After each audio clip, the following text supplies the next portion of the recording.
ുള്ളവനെ പിടിച്ച് വലിച്ചിടാനേ സാധിക്കുകയുള്ളൂ. അമ്മയുടെ പേരെന്ന് പറഞ്ഞേ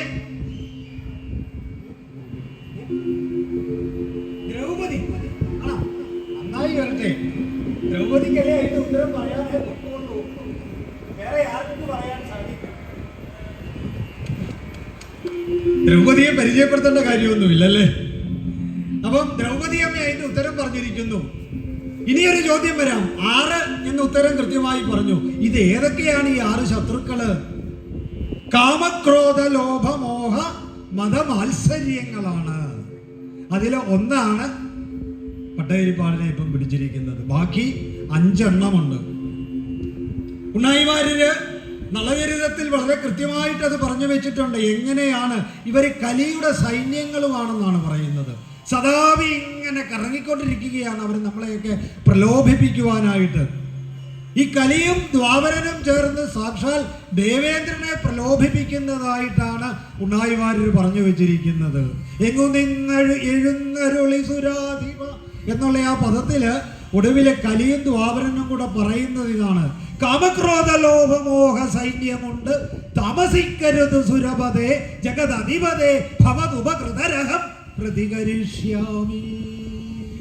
ഇങ്ങോട്ട് പോന്നോളൂ, ഇങ്ങോട്ട് പോന്നോളൂ, സഹായം ചെയ്യാൻ ഞങ്ങളുണ്ട് ഞങ്ങളുണ്ട് ഞങ്ങളുണ്ട് എന്ന് പറഞ്ഞ് ഈ 6 വിദ്വാൻമാർ, നമ്മുടെ ശത്രുക്കള് അരിഷഡ്വർഗ, ഇവരിങ്ങനെ കറങ്ങി നടക്കുകയാണ്. സജ്ജനങ്ങളെ, അവരുടെ പിടിയിൽപ്പെട്ടാൽ തീർന്നു.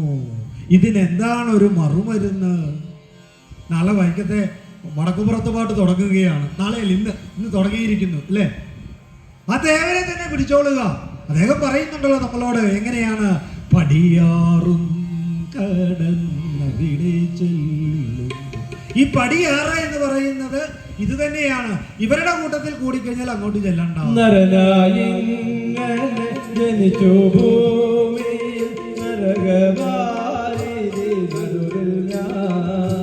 നരകത്തിൽ നിന്നു കരകേറ്റീരേണം തിരുവൈക്കം വാഴും ശിവശംഭോ ശിവശംഭോ ശംഭോ ശിവശംഭോ ശംഭോ ശിവശംഭോ ശംഭോ ശിവശംഭോ ശിവശംഭോ ശംഭോ ശിവശംഭോ ശംഭോ തിരുവൈക്കം വാഴും ശിവശംഭോ.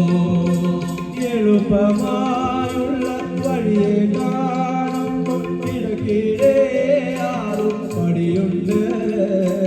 പടിയാറും കടന്നവിടെ ചെല്ലുമ്പോൾ ശിവനെ കാണാനും ഭഗവാനെ.